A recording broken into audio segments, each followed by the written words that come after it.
有观点，有内涵，有价值，有判断。大家好，我是只输出干货的西城李老斯，斯文的斯。今天我邀请到了西雅图地区网红的著名建商 Chad 来讨论一下他最近做的一个38个单元的联排别墅，地点呢是在 Friday Harbor。Let's get into it. Welcome, Chad. Thanks for having me. So, a quick introduction of Chad. Chad is a star developer in the Puget Sound area, very famous and popular. And he just recently closed a raised fund of a 38-unit townhomes at Friday Harbor. Chad, tell us why you chose Friday Harbor. It's kind of a remote area on the San Juan Island, only accessible by the seaplane and ferry. Why you decided to invest in that area? Yeah, Friday Harbor has a big demand for affordable housing, and this 38-unit townhome project fits that demand. Okay, that's a quick answer. I didn't expect that. I remembered Friday Harbor has a lot of wealthy people. Can you first talk about why the place has already been attracted to the wealthiest and how it's been growing in the past few years? Yeah, since the pandemic, a lot of wealth has moved into Friday Harbor. It's a big destination spot, mostly because of its remoteness. It gets half the amount of rain as Seattle, so a lot of sunshine for Washington State. And so the typical luxury home there is between $5 and $10 million. And there's a big demand and a big need for houses in the $400,000 to $700,000 range. So help me to understand. I understand the wealthy people build $5 million to $10 million homes because they're vacation homes, but why there's a demand of a $400K to $700K price range? Yeah, the workforce. So everyone from construction, hospitality, municipalities, the schools, they all need housing as well. And most of them can't afford big acreage parcels, which are very common in the San Juan Islands. And this is the 38-unit townhome project really fills the gap that is needed there.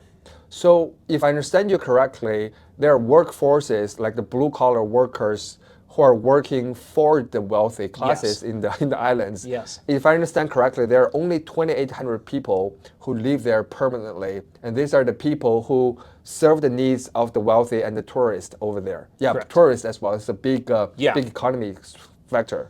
Yes, we have a lot of tourists coming in every year. I don't have the exact numbers off the top of my head, somewhere around 1.5 million per year in tourism.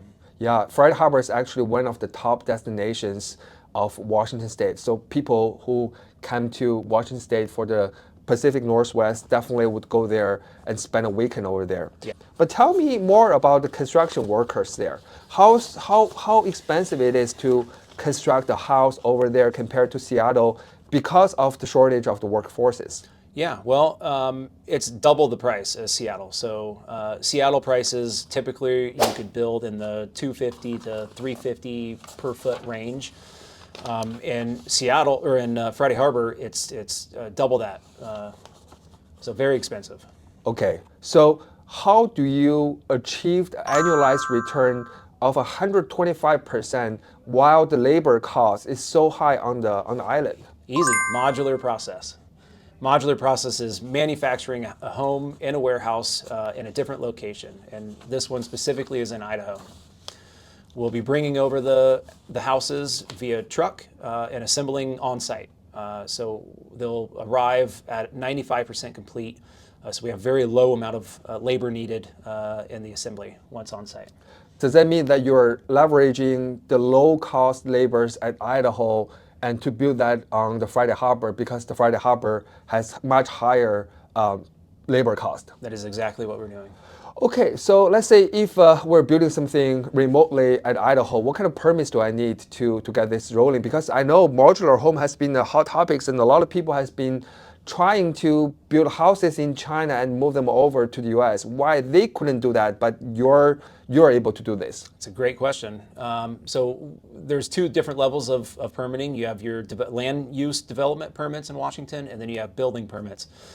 And the building permit process is the modular build out, and that's given through the state, where if we were building on site, we would have to go to the local municipality, and obtain those permits, which would be 3 to 4 times longer, typically between 6 months to a year and a half to obtain those, where the state process is only 5 weeks.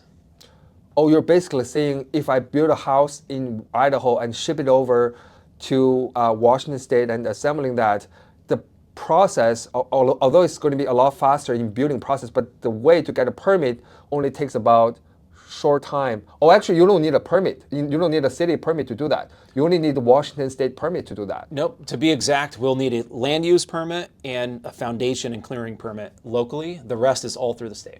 Okay, so you save the time of the construction permit, which takes probably ranging from 4 months to 10 months in average. But you save that time and you can bring over the cheaper productions of modular homes to Washington State and assembling them here. Correct. Okay, with the fast speed, does that also mean part of your higher annualized returns from the speed? Yes. You reduce your carry costs. You can match your demand much easier, so you can slow down your, when a building comes, or you can speed it up. What is carry cost? Can you please explain to the audience? Yeah, carry cost is your debt cost. So if you have to go and get debt, or if you're paying preferred equity for investors, whatever it may be to build out the construction, that is what we call carry cost. So let's talk about the math. With the approach to build the house on site, what would be your investment and what would be your profitabilities and annualized returns look like? Yeah, we would need $10 million, and it would take about two years with a net proceed around $9.9 million, giving us around a 50% annualized return. So that's about $10 million investment, roughly $10 million net proceeds. And because it's 2 years, that's why your annualized return is about 50%. Yeah. Okay. And what would make a difference for the modular?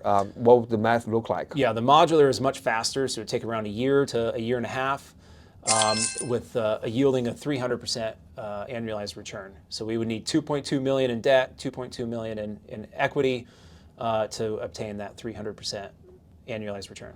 Okay, modular is really helping in lowering the cost and also reducing the timeline you need to construct. And actually, time is a big risk. Yes, time is one of the biggest risks. Why time is a risk? It's very hard to forecast out 2 to 3 years, even 4 years on any given development of what might happen in the economy with interest rates, jobs, change in demand in local areas that you might be developing in.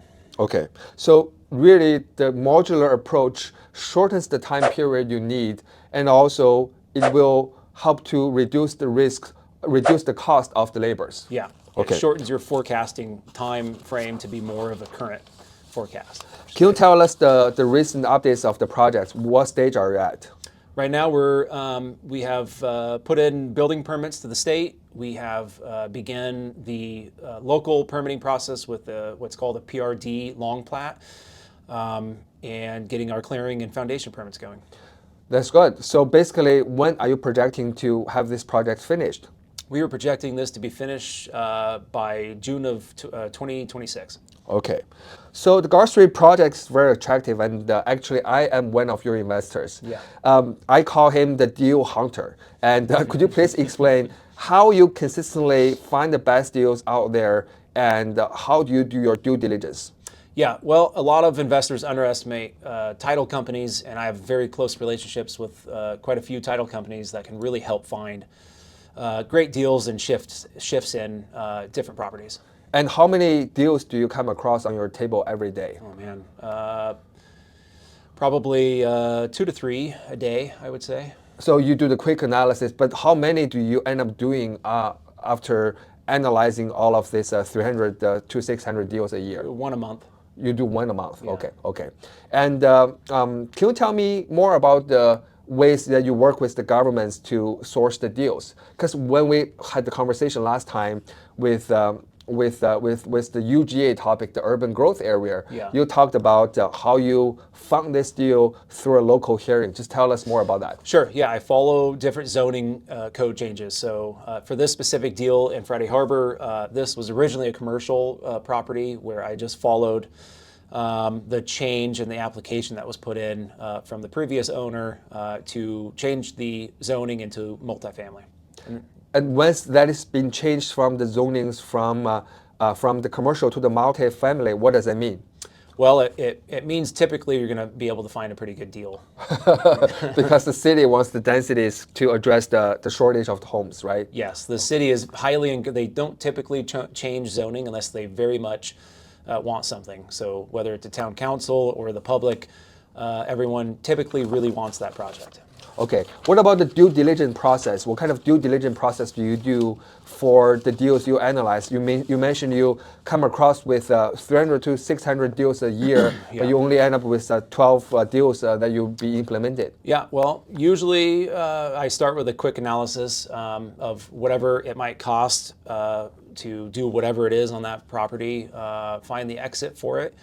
And if the quick analysis works out, I usually will tie it up under contract with my company, and I'll start an in-depth due diligence process, which typically goes with different vendors that I have, long-standing relationships with. I get different quotes for whatever it is that we're planning to do on the property and whatever the exit might be. So you do not rely on your own gut feel about how much it costs to do the estimate. You go and seek for the specific quote. Correct. Yeah, we rely on our gut and the initial whether we feel like this is a good deal or not, and then we go into very in-depth due diligence. Okay, that's actually very important because if you are just relying on your gut and it turns out to be there's something that is wrong, Yeah. and that would ruin the entire deal. It is. Yeah, I would say probably in the 70 to 80% range. Cancel deals in the due diligence process. Oh, so you enter into the contract with the sellers quickly to secure the deal, Yes. so that they don't go with other people. Yes. But then after the in-depth due diligence, you find out things that's not achievable, Yeah. and it's not high profit margin enough. Correct. Okay, and thank you very much for sharing this project. As the project progresses, I would like to hear more from you and have you back to my channel and talk to my audience. Absolutely. Would love to come. Thank you so much. Thank you for having me. Have a nice day. All right, you too.